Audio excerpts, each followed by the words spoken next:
ہماری جو موٹیویشن ہے، انسپریشن ہے، ہمارا لیڈر عمران خان صاحب، ان کا جذبہ ویسے ہی ہے ماشاءاللہ. ان کا جو پاکستان کے لیے سوچ ہے، ایک جو نظریہ ہے ہماری پارٹی کا، اس پہ ویسے ہی ماشاءاللہ ویسے ہی قائم و دائم ہے.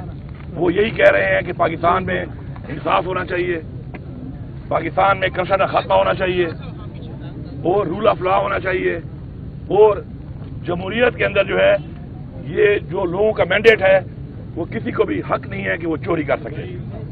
انشاءاللہ ہم اس نظریے کے مطابق اپنا انشاءاللہ کام جاری رکھیں گے، اور انشاءاللہ ہمیں یقین ہے کہ چونکہ ہمارا لیڈر حق پہ ہے، سچ پہ ہے، اللہ تعالیٰ ہماری مدد کرے گا، اور انشاءاللہ بہت جلد ہمارا لیڈر بھی انشاءاللہ رہا ہوگا. اور ساتھ ساتھ پاکستان کے اندر ایک ایسا نظام ہم بنائیں گے کہ کوئی بھی کسی کے ساتھ ناانصافی نہ کر سکے، کوئی بھی کسی کا مینڈیٹ چوری نہ کر سکے، کسی کے ساتھ بھی اس ملک کے آئین کے خلاف کوئی کارروائی نہ ہو سکے. اپنے آئین کا تحفظ کرنا ہمارا فرض ہے، اور انشاءاللہ ہم نے ایک ایسا نظام بنانا ہے کہ جس میں ہمارے بچے، ہماری آنے والی نسل محفوظ ہو انشاءاللہ. اس کے علاوہ میری یہ ریکویسٹ ہے چیف جسٹس سپریم کورٹ سے کہ آپ 9 مئی کے اوپر بھی ایک کمیشن بنائیں، انڈیپینڈنٹ کمیشن بنائیں، جوڈیشل کمیشن بنائیں، اور یہ جو آپ کے پاس CCTV کی جو فوٹیجز ہیں ان کو منگوائیں. وہ ابھی تک منظر پہ نہیں آ رہی، تاکہ پتہ چلے کہ ذمہ داران کون ہیں، اس کے بینیفیشریز کون ہیں، اور اس کے ذمہ داران کون ہیں. ہماری خواتین ابھی بھی جیلوں میں ہیں، ہمارے ہزاروں ورکر جو جیلوں میں ڈالے گئے، کچھ رہا ہو گئے، وہ ابھی بھی جیلوں میں ہیں. ان پہ ایک ظلم ہوا ہے، اور جن لوگوں نے ایسا کیا ہے ان کے خلاف قانونی کارروائی کی جائے، یہ ہمارا مطالبہ ہے. اور یہ اس لیے ہمارا مطالبہ ہے کہ ہم نے سیاست اگر کی ہے، ہم نے ثابت کیا ہے حکومت کے لیے نہیں کی. ہماری پارٹی وہ پارٹی ہے کہ 2 صوبوں میں ہماری حکومت تھی، لیکن صرف اور صرف پاکستانی عوام کے لیے، پاکستان کی جمہوریت کے لیے ہم نے وہ 2 حکومتیں چھوڑی. ہم نے اپنے عمل سے ظاہر کیا کہ ہم جو کہتے ہیں انشاءاللہ وہ کرتے ہیں. مجھے فخر ہے کہ میں عمران خان کا ورکر ہوں.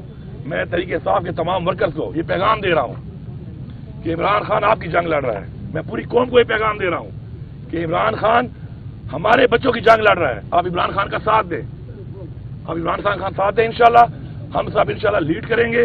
عمران خان صاحب جلد ہی ہمارے درمیان ہوں گے، وہ لیڈ کریں گے، اور ہم پاکستان کو وہ پاکستان بنائیں گے جس کا خواب علامہ اقبال نے دیکھا تھا، اور جس کے لیے ہمارے ابا اجداد نے اپنی جانی اور مالی قربانیاں دی. یہ بتائیے گا کہ ایک تو آپ کو مبارکباد وزیر اعلیٰ منتخب ہونے پر، یہ بتائیے گا کہ آپ کے وزیر اعلیٰ منتخب ہونے کے بعد یہ تاثر ابھر رہا ہے کہ آپ مرکز کے ساتھ لڑائی کے موڈ میں، آپ مرکز کے ساتھ لڑائی کے موڈ میں، اور جو حلف برداری ہوئی ہے وزیر اعظم کی اس میں بھی آپ نہیں آئے، اور آپ مسلسل جو آپ کے بیانات آ رہے ہیں وہ مرکز کے خلاف ہی آ رہے ہیں تقریباً.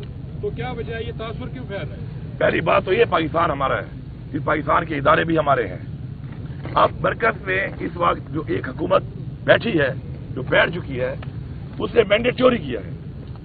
اب میں ایک ایسے آدمی جو مجھے پتا ہے کہ وہ مینڈیٹ چوری کر کے وہ زیادہ منع ہوا ہے، میں اس کے حلف پہ جا کر اپنے آئین سے غداری کروں؟ مجھے تو یہ بتایا گیا اپنے آئین میں کہ جو جمہوری طور پہ جیت کے آئے گا فری اینڈ فیئر الیکشن کے تحت، وہ اگر اس طرح کا پرائم منسٹر ہوتا تو میں جاتا. میرا ضمیر بات کو نہیں مان رہا، لیکن میرا کوئی ایسا ان کے ساتھ کنفرنٹیشن اس لیول پہ نہیں ہے. میرا ایک صوبہ ہے، عمران خان کی حکومت ہے وہاں پہ، عمران خان نے مجھے وہاں پہ وزیر اعلیٰ نامزد کیا ہے، میں وہاں کا وزیر اعلیٰ ہوں. میرے صوبے کے جو حقوق ہیں جو ان سے منسلک ہیں، اب وہ جیسے بھی بیٹھے ہیں پوزیشن پہ، میں اس کے لیے ان سے ملوں گا بھی صحیح، اپنا حق بھی مانگوں گا. پلیز کمپلیٹ کرنے دیں، اپنا حق بھی مانگوں گا صوبے کا، اور اس حد تک میرے کے ساتھ کوئی ذاتیات نہیں ہے. باقی جو ہمارے نظریاتی اور سیاسی اختلافات ہیں وہ رہیں گے، اور ان پہ کھڑا ہونا میرے ورکر کی بھی آواز ہے، میری بھی آواز ہے، میرے ضمیر کی بھی آواز ہے، میری پارٹی کی بھی آواز ہے، میرے نظریے کی بھی آواز ہے. کیا عمران خان نے کوئی ریکنسیلیشن کا آپ کو کوئی الٹیمیٹم دیا ہے؟ کیا واقعی ریکنسیلیشن کرنے جا رہے ہیں آپ؟ کس کے ساتھ؟ موجودہ حکومت کے ساتھ اور سیٹ اپ؟ میں نے آپ کو بڑا کلیئر بتا دیا ہے کہ جو ہمارے سرکاری معاملات ہیں، بین الصوبائی معاملات ہیں مرکز کے ساتھ، ان پہ تو ظاہری بات ہے ہم نے ان کے ساتھ بیٹھ کے اپنے مسائل، اپنی عوام کے مسائل، عوام نے مینڈیٹ دیا ہے. ہمارا یہ فرض ہے کہ ہم نے حق ادا کرنا ہے ان کا. اس پہ تو ہماری وہ بات چیت ہے. باقی اس حوالے سے جو مینڈیٹ چوری کیا، جو انہوں نے پہلے کرپشن کی، یا ان کا جو نظریہ ہمارے نظریے سے نہیں ملتا، اس حوالے سے ہماری کے ساتھ کوئی بھی کس طرح کے نام یہ بتائیے گا کہ مساق معیشت کے حوالے سے شہباز شریف نے کئی بار بات کی ہے. اس حوالے سے بانی پی ٹی آئی نے کو کہا کیونکہ اس وقت جو ہے ملک میں معاشی طور پر جو ہے کرائسس کی طرف جا رہا ہے. ملک کو، عام آدمی کو بچانے کے لیے بانی پی ٹی آئی نے کوئی آپ سے مفاہمت کے حوالے سے بات کرنے کے لیے کہا ہے؟ جہاں تک بات ہے جو آپ بات کر رہے ہیں کہ جی شہباز شریف صاحب نے بات کی ہے، تو آپ کے سامنے پڑا ہوا ہے سارا ریکارڈ پوری قوم کے سامنے، میڈیا کے سامنے، کہ جب عمران خان کی حکومت کو سازش کے تحت ہٹایا گیا اس وقت معاشی حالات کیا تھے اور آج معاشی حالات کیا ہیں. معاشی حالات کو یہاں تک لے جانے والا کون ہے؟ یہی پی ڈی ایم ہے، یہی وزیر اعظم تھا، یہی کوalition گورنمنٹ تھی، پیپلز پارٹی ساتھ تھی. ہمیں یہاں تک، ہماری عوام کو یہاں تک لانے والے یہی لوگ ہیں. جہاں تک آپ نے دوسری بات کی ہے کہ ترجیحات، عمران خان کی ترجیحات وہی ہیں جو میں نے اناؤنس کی تھی. پہلے نمبر پہ ہماری ترجیح ہے اپنے صوبے میں کہ ہم نے امن و امان قائم کرنا ہے. اس کے بعد ہم نے غربت کا خاتمہ کرنا ہے، روزگار دینا ہے، عام لوگوں کو ایک ویلفیئر صوبہ بنا کے عام لوگوں کو فیسیلیٹیٹ کرنا ہے، انصاف دینا ہے، انصاف دینا ہے. اس کے علاوہ انفراسٹرکچر ہے، ہمارے جو بنیادی سہولیات ہیں جو ہم نے دینی ہے، اس میں ہیلتھ ہے، ہیلتھ کارڈ ہم انشاءاللہ 1 رمضان سے شروع کر رہے ہیں. ساتھ ساتھ ہمارے جو ایجوکیشن ہے، انفراسٹرکچر ہے، وہ ہماری پریورٹی میں ہے. انشاءاللہ ہم ان سب پہ کام کریں گے، لیکن اسٹیپ بائی اسٹیپ پرائیورٹائز کریں گے.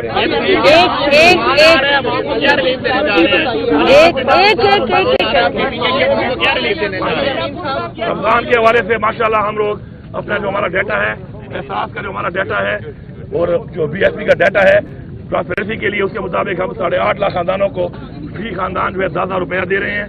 وہ انشاءاللہ 1 رمضان سے وہ شروع ہو جائے گا. رمضان کے حوالے سے اس کے علاوہ بھی جو کچھ ایسے لوگ ہیں جو کسی وجہ سے اس کرائٹیریا میں نہیں آتے لیکن وہ بھی غربت کی لائن سے نیچے چلے گئے ہیں، انشاءاللہ تقریباً 1,15,000 خاندان کو 10,000 روپے اس کے علاوہ بھی دے رہے ہیں. اور ساتھ ساتھ جو ہمارے جو پرائز کنٹرول ہے اس پہ ہم کام کریں گے، کیونکہ اگر ہم لوگ پرائز کو کنٹرول کر لیتے ہیں انتظامیہ کے ذریعے تو میرے خیال میں اگر سرکاری ریٹ کے مطابق چیزیں بازار میں ملنا شروع ہو جائیں تو ہر بازار سستا بازار ہے. پھر اس پہ ہم فوکس کریں گے. پر آپ نکالیں CCTV آپ کو نہیں مل رہا، 9 مئی والے تو نہیں مل رہے، ہم آپ کو دے دیں گے. جب ہم لوگ یہ ہو چکا تھا، پھر میں نے اس کو بلایا، اسے بات کی، سمجھایا کہ آپ کو یہ نہیں کرنا چاہیے تھا. آپ مہربانی کر کے، آپ ہماری بہن ہیں، آپ ابھی دوبارہ حال میں نہ جائیں. آپ جائیں گی لوگ پھر آپ کے خلاف نعرے بازی کریں گے. تو انہوں نے میری بات مان لی اور میں نے ان سے ایکسکیوز بھی کیا، باوجود اس کے قصور اس کا تھا. پھر بھی میں نے ایک خاتون ہونے کے ناطے خود ایز وزیر اعلیٰ ان کو ان سے میں نے ایکسکیوز کیا کہ میں معافی مانگتا ہوں کیونکہ آپ خاتون ہیں اس لیے. دوسری بات ہے کہ جو اسٹیبلشمنٹ ہے وہ بھی ہماری ہے، یہ ملک کے ادارے بھی ہمارے ہیں. اگر کوئی بات چیت ہوگی اس حوالے سے تو عمران خان صاحب خود موجود ہیں، انشاءاللہ جو بھی فیصلہ ہوگا وہ کریں.